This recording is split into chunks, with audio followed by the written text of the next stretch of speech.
Kelly. Hi, Lee. How are you? I'm well, thanks. How are you doing? Yeah, good, thank you. Yeah, cool. Well, thanks for meeting with me. Not at all. As you know, I've just asked to have this little meeting with you to go over the research report I was asked to do. Yes. So I've completed that report and I've got a copy here for you just to have a look at. Thank I was you. just hoping we could discuss this. Yeah. And I know you wanted to meet with me before it actually got fully vetted and put into our resource system. Yeah, right. So have you put this on that LMS system? Yes, Yeah, I've uploaded it, so it is there. And I know we just needed to have a chat about it all and go over it before it actually goes right through. Yeah, fantastic. Thank you. So maybe just thank you. Just looking through this. So can I get you to list, let me know 3 personality and development theories and how these could be used with clients in a counselling context? Yeah, sure. So, I mean, if you'd like to look at the report as we go through, it's a matter for you, but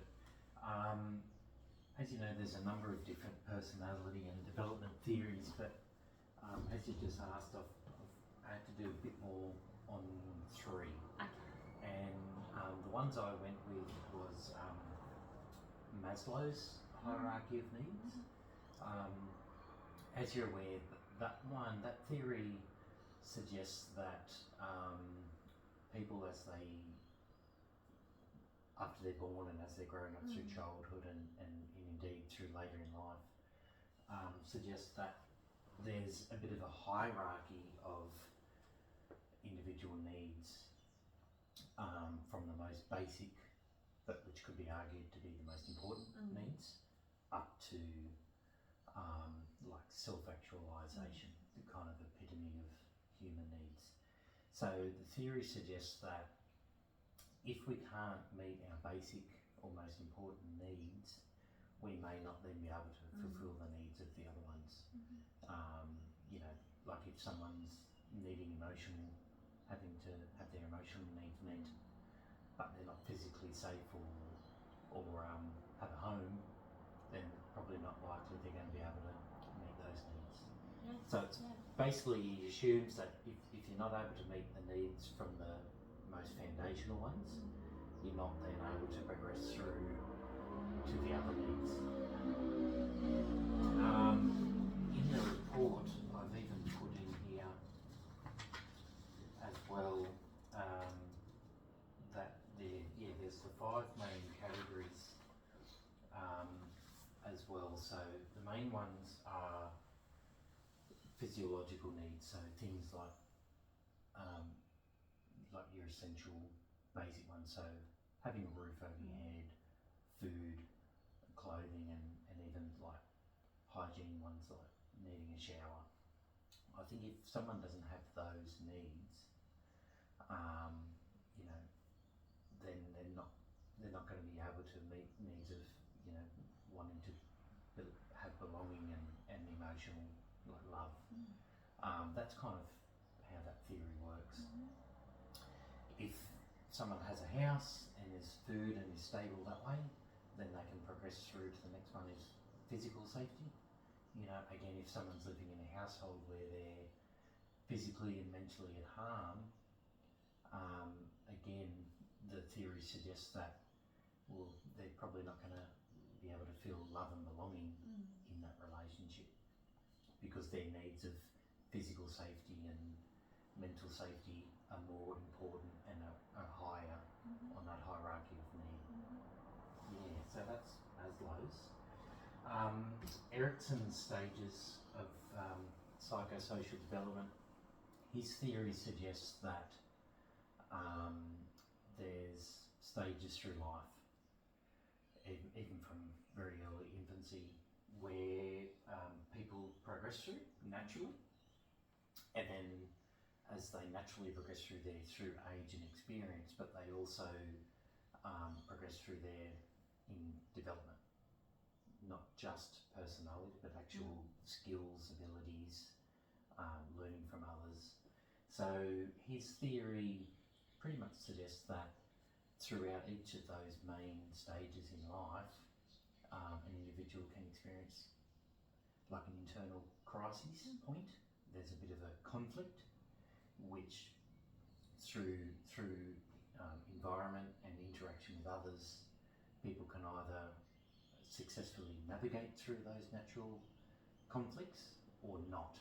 Now, if they manage to get through those crises fine, they'll naturally develop the skills and abilities to get through the next one and develop through those, and most likely have little issues in life with relationships and work and self-confidence and things like that. If they're not able to get through those periods in life or those stages in life very well or at all, as they develop and get through, they're likely to develop issues in self-confidence, relationship issues, and in later in life that may then develop having issues with relationships, doubt, self-esteem, and have long-lasting impacts. So things like, for example, there's a stage in early childhood. Sorry, I'm just going to refer to the thing just so we can, for an example, in early childhood stage, the second stage in Erickson's, is where someone might automatically establish autonomy. So that sense of they're allowed to go and explore and develop a bit on their own, and a bit of develop a little bit of sense of independence. But if they're not allowed to do that, then they're not going to naturally develop those skills and sense of independence to feel free to go off and explore things on their own. But the conflict in that stage there is, if they are allowed to be independent but do something wrong, they might then be felt, their caregiver might make them feel shamed or guilty for doing the wrong thing when allowed to go off and be independent. So that can then be a counter intuitive thing where they might lack confidence then later in life going out being more independent because they've got an internal fear of being shamed or feel guilty for going off and doing it on their own. See the conflict there in that stage? Absolutely. And also another important one I would suggest in that stage of development is in the adolescent stage. So when kids are in kind of the high school years, it's the relationship development stage where they're free to explore relationships and social networks. The conflict there is kind of their identity versus confusion. It's kind of where they get to develop who they are and learn who they are and like their true self and be able to pursue relationships and even a bit of boyfriend-girlfriend things. Feel free to go and pursue those interests. Now, if they're not accepted for who they are in that age group, that can cause issues, senses of isolation and maybe feelings of, I can't get friends because of who I am, and that's a critical stage in their life. Going forward then, they may shy away from participating in social events, or want to put themselves out there later on to meet people because they've not developed that like confidence in who they are, confidence and having experience in relationships, and having those social friendships. So that's kind of Erickson's there. In each critical stage of life, people have to try and navigate or naturally progress through these stages, and you can kind of see if they're not able to achieve that in that stage, it can have impacts later on. And the third one I picked to discuss is Bowlby's attachment theory. Mm-hmm. I found this one interesting. So essentially, Bowlby suggests that people are born, it's kind of a biological thing that people are born, babies are born to form attachments, basically. And in particular, as we're aware, when a baby's born and up until it's 12 months old, for example, or just shy, a baby's completely dependent on their caregiver. And so naturally it needs an attachment with someone, otherwise it won't get fed, it won't get cleaned and taken care of. So naturally we're predisposed, according to the theory, to form attachments with people. That progresses through then past that baby stage into infancy, where, you know, if a child needs something, they come to their primary caregiver, and the caregiver usually would get it for them. And if they're upset, they'll come and the caregiver will soothe them. So that attachment there is for kind of basic human survival and development. But an issue in that theory though is there's different forms of attachments, and if you know, it suggests if a child has that like nice secure base attachment where the caregiver provides for them, then they're going to grow up you know, having those needs met, a healthy attachment, and they know then as they get older, if that attachment is nice and secure, they're naturally going to have a sense of, okay, I'm right to go off away from this person and explore things, but always knowing that that person's back there for me. So that you've got a nice sense of secure personality, and that develops over that stage. On the flip side of that though, if there's a breakdown in that secure base, or if that secure base hasn't always been there, then that child's likely to develop issues because they're not having those essential needs met. And on the other side of that, they're not always going to be able to feel they can go off and explore things confidently with self-assurity, because there's no secure base back at home, and it could be volatile at home.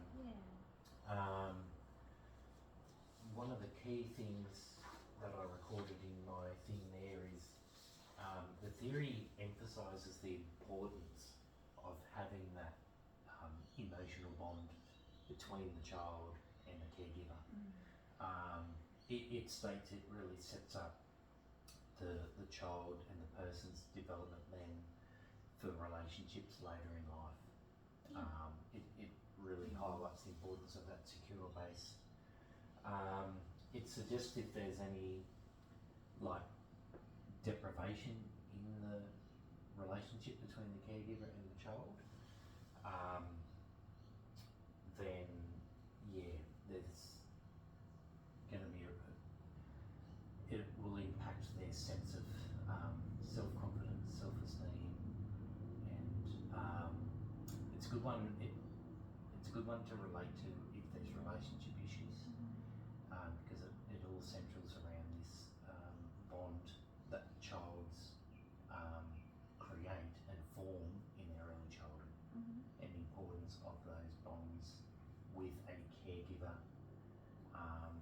who essentially in an ideal world provides a nice secure base for them to then be more independent. Absolutely. Well, thank you, Lee, for explaining those three. I know, like, just in going through that, you mentioned sort of a couple examples, like boyfriend, girlfriend, and so on. But were there any different scenarios that you wanted to share that each denominator theory could be applied to? Yeah, so I've actually made a list here, Yeah, great. because for my own reference, when I start the counselling and look at clients, I'd like to be able to get an idea of, okay, what clients could I use these for with what issues. So I've just made a list which I'll go through. So with Maslow's, I've made a few scenarios for each. With Maslow's, I thought, you know, if there was an issue like if a client actually has issues with safety, but for example they're homeless and living on the street, you know, they've got no means to buy food and has to find somewhere to sleep and shower and find food every day, but they're, you know, they've got a need to, you know, feel more safe. There's an example there where there's that hierarchy there. It's going to be hard for that client to, you know, feel those needs and achieve that feeling of safety, genuine safety, and not the fear if they're sleeping on the street every night and don't have a roof over their head. You know, it's not the environment for them there. So there's an example there where I think the finding a home, having food and a steady home, then they might then start to be able to meet that need of feeling safer, for example. Another example of a female client wanting to find love and belonging, but they're living in a physically and emotional domestic violent environment and relationship. Or another client who has low self-esteem, really wanting to seek that self-actualisation. They have no family or friend relationships or any emotional or social supports whatsoever. So, And how about for Erickson's? Erickson's, I've got a client who has trust issues in relationships, and he keeps ending a relationship every time there's any issues in that relationship, or any time he feels there's some mistrust. Another client who comes in with issues of low self-esteem and lacks confidence, but also has a feeling of never good enough and feels inferior to others. And another example is a client having issues with intimacy and wanting to develop romantic relationships.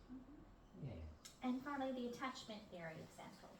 So with Bowlby's attachment, I've got 3 examples here of a client who's unable to provide any emotional or practical support to their partner. A client who puts and unloads their personal issues onto the partner and expects the other partner to fix them for them. And a client who's unable to control their emotions and it causes issues with partner and social relationships with others. Really great examples, Lee. I can see the work you put in. Well done. Thank you. Really very very detailed examples. Thank you. So the last thing I just wanted to check with this, in terms of organising and reporting relevant information, how are you going to be able to do this in a practical, accurate and retrievable manner that can support current and future practice? So I think if I can use this report as the example, the way I would do it is, as I've done here, organise it in a way that it's easy to reference. It's stored in a location that's easy to access for people, but also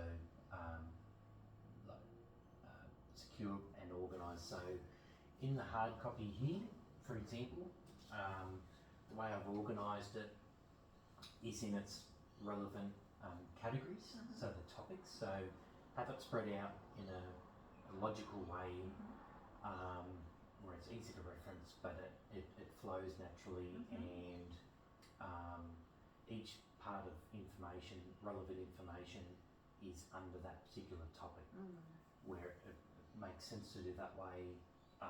It's more logical. The way I've then organised that is in a table, in a source reference. So I've listed the table of contents at the beginning.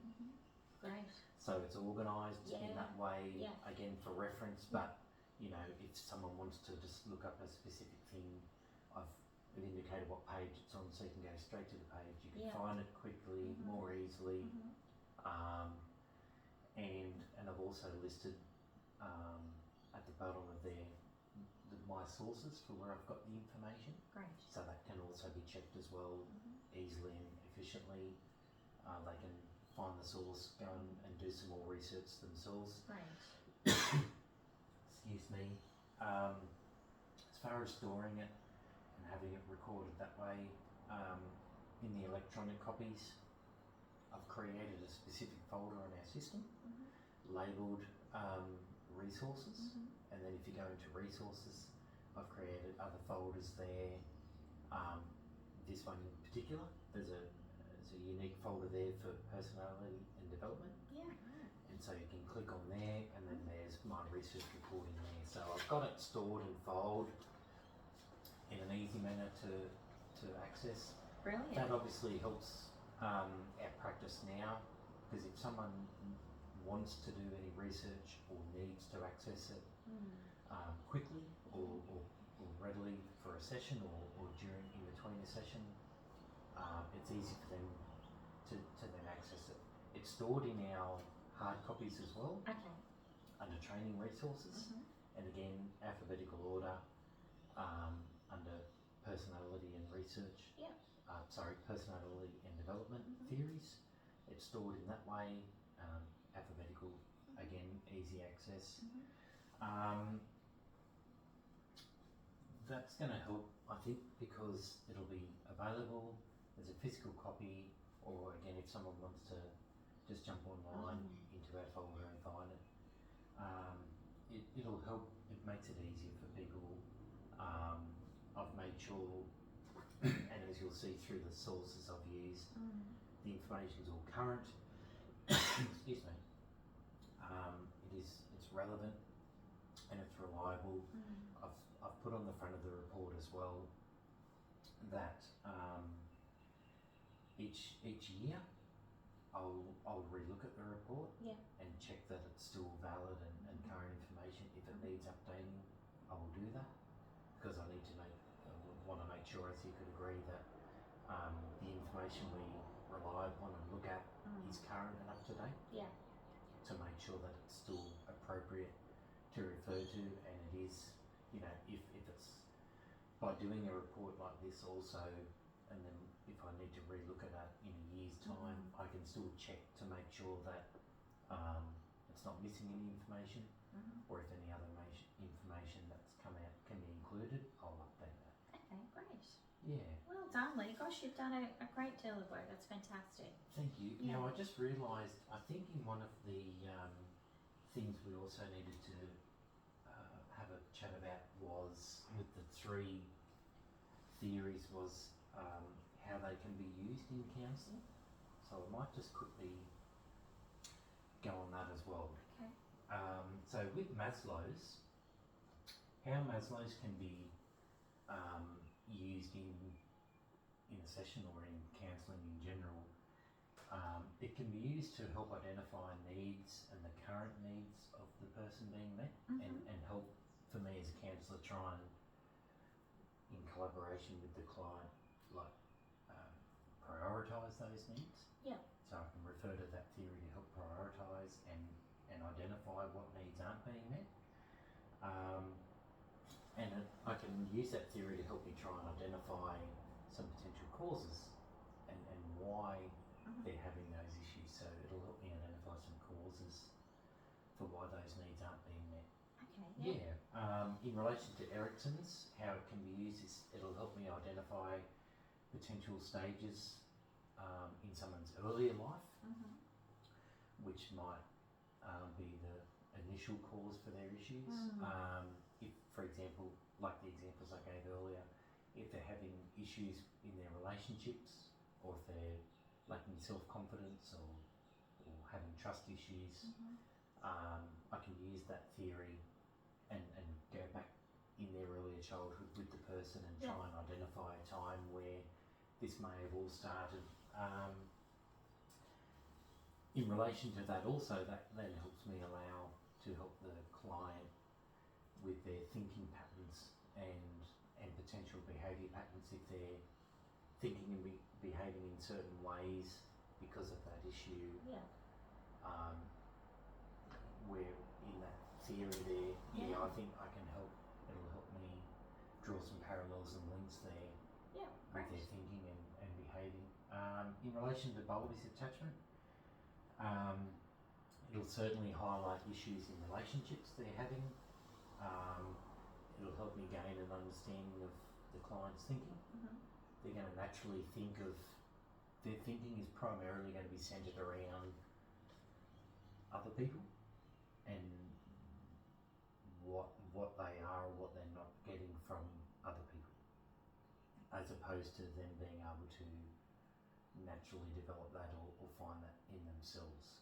So that theory is going to help me understand what they're needing from other people or why they're needing it from other people. I think that's important with that one.